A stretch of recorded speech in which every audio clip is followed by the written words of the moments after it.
Oui, bonjour à tous, donc, je suis Émeric Pilet, je suis le directeur de l'Institut technique de l'agriculture d'alimentation biologique.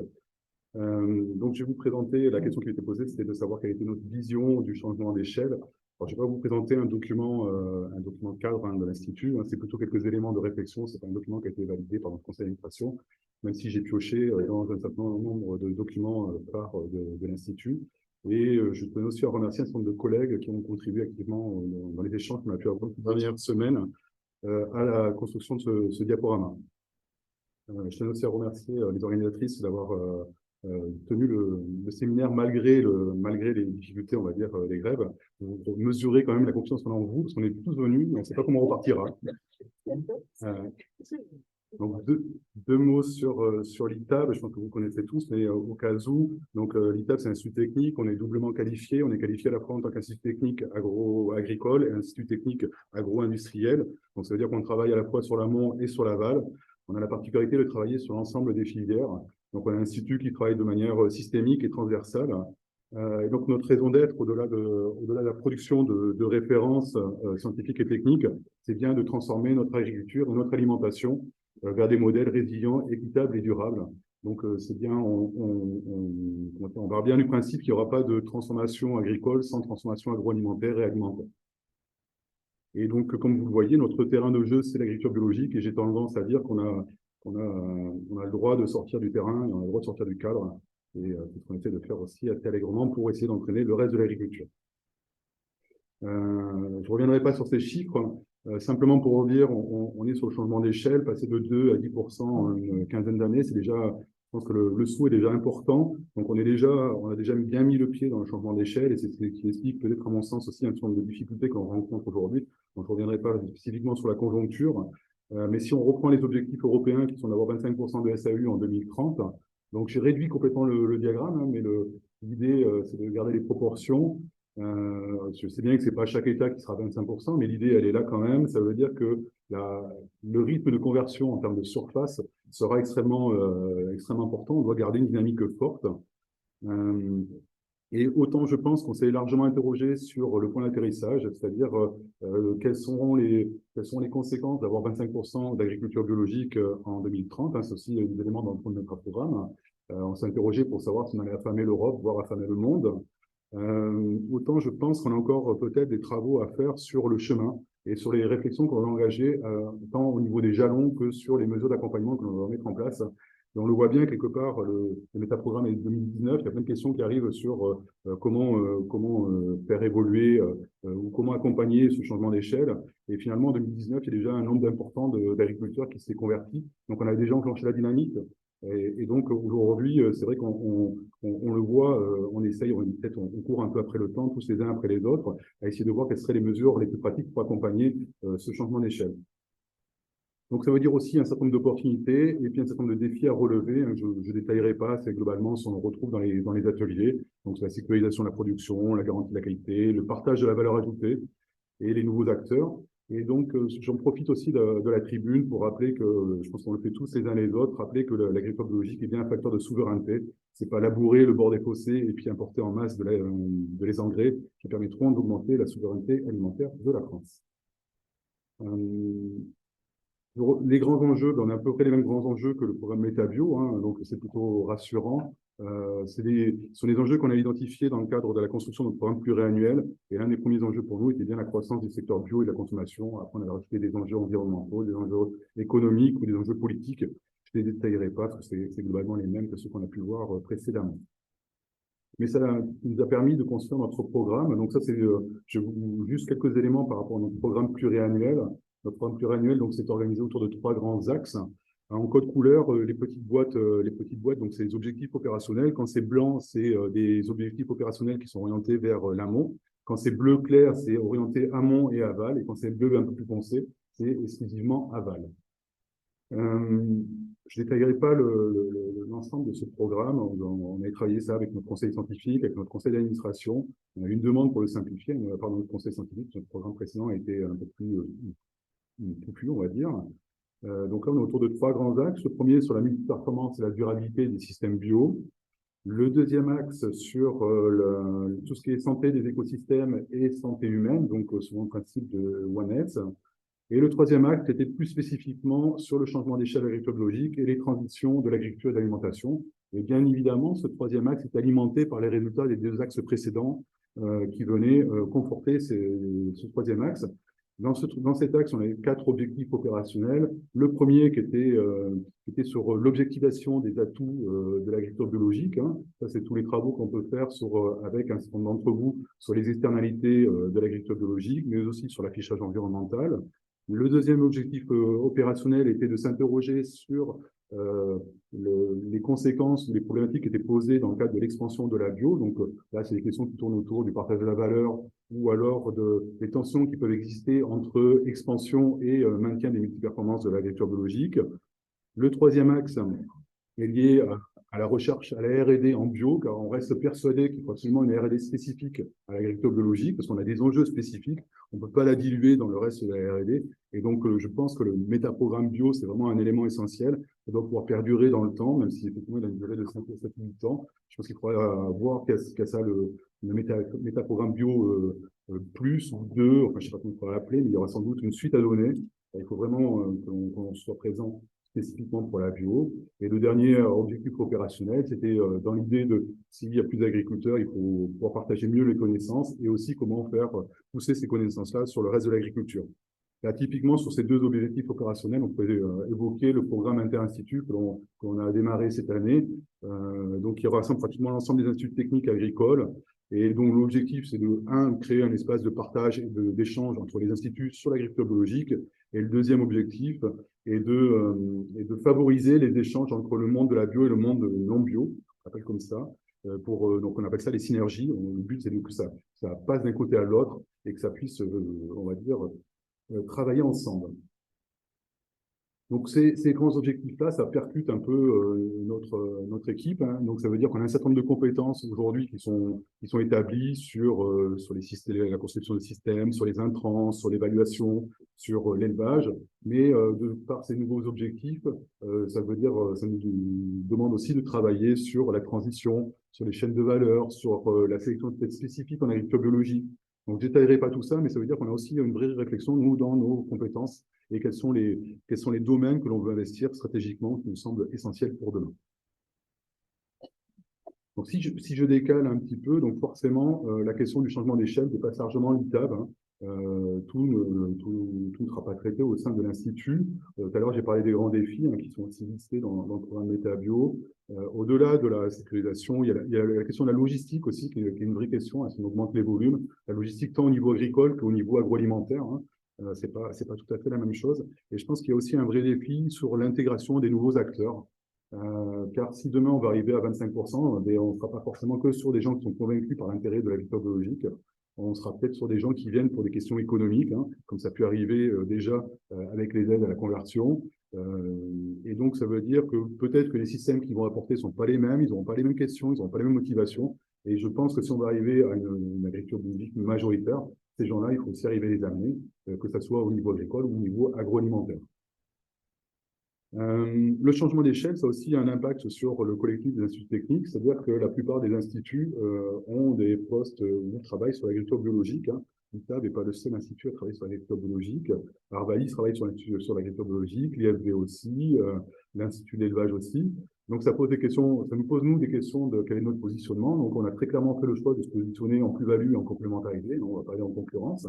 Il n'y a pas lieu d'être. Mais on pense et on reste persuadé qu'on a un vrai rôle parce que l'agriculture biologique ne se résume pas à une question agronomique. Donc, ce n'est pas simplement une question de bineuse. Hein. Acheter une bineuse ne suffit pas pour pouvoir repasser ses champs en agriculture biologique. Et ça, je pense que c'est un point important. On embrasse bien d'autres valeurs et on a des approches qui sont bien plus larges que ça au niveau de l'agriculture bio.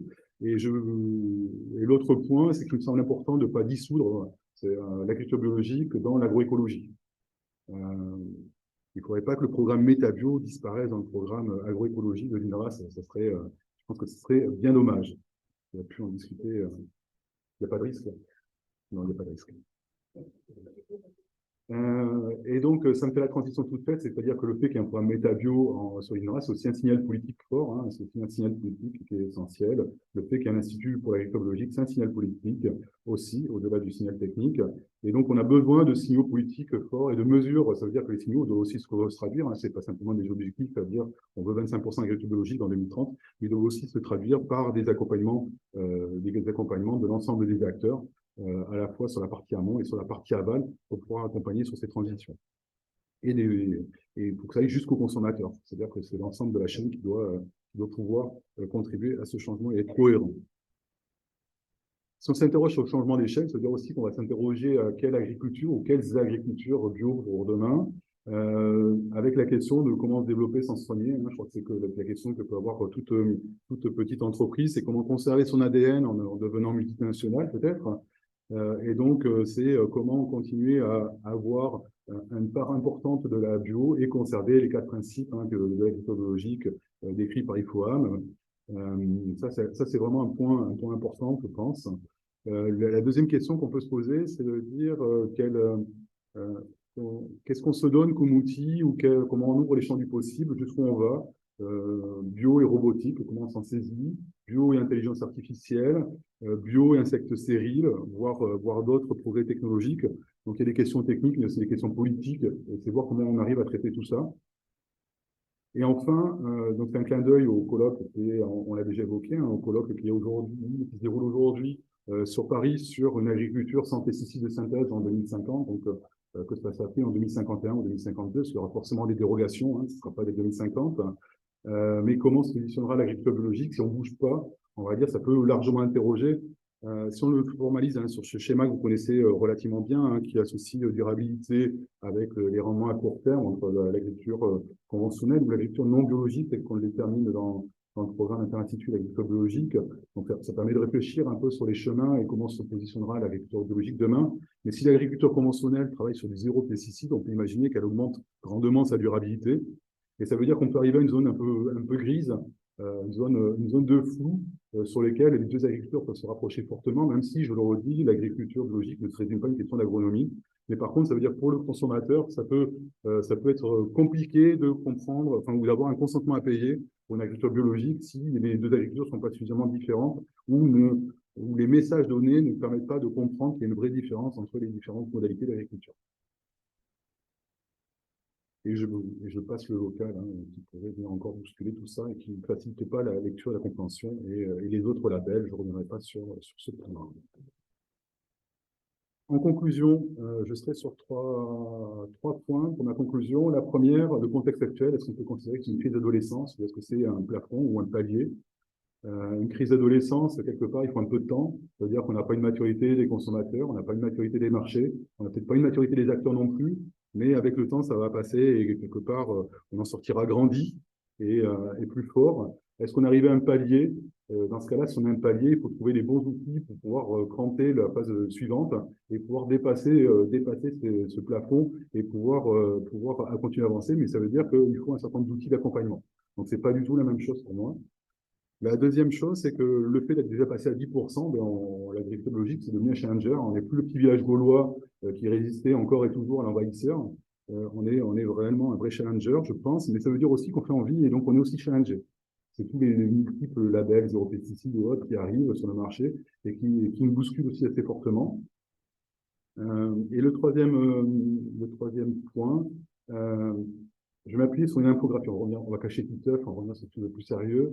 C'est une infographie de Courrier International qui réfléchissait un peu comment se déplacent les normes au sein d'une société en présence d'excentriques, en faisant l'hypothèse que l'agriculture biologique est peut-être l'agriculture un peu centrique du paysage, soit ça déplace comme sur le schéma du haut, ça déplace l'ensemble de la population, donc ça décale un peu la norme, soit carrément on arrive à faire adhérer un certain nombre d'individus, donc c'est le schéma du bas, de dessous, où finalement les individus passent du blanc, du noir au rouge, et c'est un peu ce qui se passe aujourd'hui.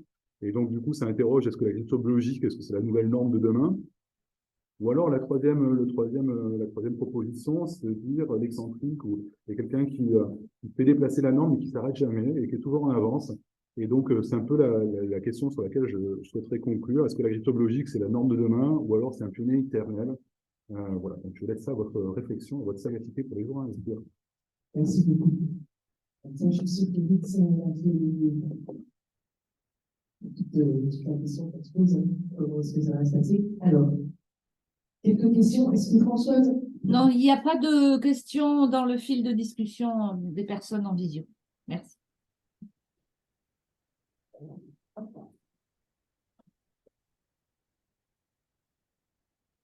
Bonjour, merci pour cette exposé. J'ai été un peu surpris de voir que la question de la formation des nouveaux entrants apparaît pas comme un enjeu apparemment aussi fort que beaucoup d'autres dans la question des transitions. Et je me demandais si c'était simplement un effet du fait que c'était caché derrière d'autres préoccupations, ou si c'était parce que finalement il n'y avait pas vraiment de besoin et que l'accompagnement technique des nouveaux producteurs ou des nouveaux consommateurs, finalement, c'est pas un vrai rendez-vous. Non, c'est plus que c'est caché derrière d'autres éléments. Et puis finalement, on m'a laissé que 15 minutes. Donc, on va dire, plus je priorise et que j'essaye de faire des choix. Non, il n'y a pas de souci, c'est effectivement bien l'enjeu. Et c'est aussi dans l'élément qui était d'accompagner les nouveaux arrivants. Voilà. Bonjour, Bernard Roland, c'est à propos des labels. Il y a quelques années, avec 3 collègues, on avait été consultés en off par un bureau d'études parisien qui avait été sollicité par un des 4 gros supermarchés français qui réfléchissait à passer ses fruits et légumes enfin, l'idée de départ, c'était de réduire de 50% les pesticides. Et du coup, ils avaient fait sans doute leur recherche cette étude pour voir quels étaient les labels et qu'est-ce qui ressortait. Et leur conclusion était quand même que le seul label fiable, c'était le label bio, parce que de par ce cahier des charges, de par le contrôle, et tous les autres labels étaient considérés comme de connivence, enfin, on ne pouvait pas s'appuyer dessus, notamment par rapport à l'auto-certification. Et donc, ça ne répondait pas vraiment en plus à la commande, parce que la commande était plutôt de dire parmi ce qu'il avait proposé, est-ce qu'il y a quelque chose avec qui travailler pour faire au moins 50% de pesticides. En fait, non, il n'y avait pas. Et il me semble que depuis 6-7 ans, ça s'est sacrément brouillé du côté des labels, quoi. Et on y voit beaucoup moins clair. Et là, il y a une grande responsabilité aussi de l'HVE, qui n'a pas de cahier des charges. Il y a aussi une grande responsabilité de l'agroécologie, qui a quasiment autant de définitions que le porteur. Non, mais c'est juste par rapport au label et par rapport à comment la bio peut se redémarquer. Non, c'est pas vraiment un bon débat. Je me permets juste là à distance, je ne sais pas si vous avez entendu la question. En gros, c'est sur les confusions avec des pseudo-labels qui apparaissent. Je vais retenir les 2 derniers évoqués, agroécologie et HVE.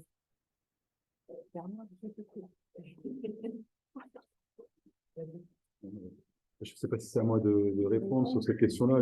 L'agence Bio, tout à l'heure, a évoqué effectivement dans ses enquêtes auprès du consommateur qu'il y avait du travail à faire sur la communication. C'était clair que c'est la question qu'on peut s'interroger, c'est-à-dire qu'on a pu dénoncer une bonne croissance à deux chiffres depuis quelques années. Est-ce que la communication a été suffisante? Voilà. Mais je laisse les collègues aussi répondre sur ce sujet-là. C'est un débat qu'on je pense qu'on a des visions, comment est-ce que l'agriculture biologique continue à se différencier. Merci.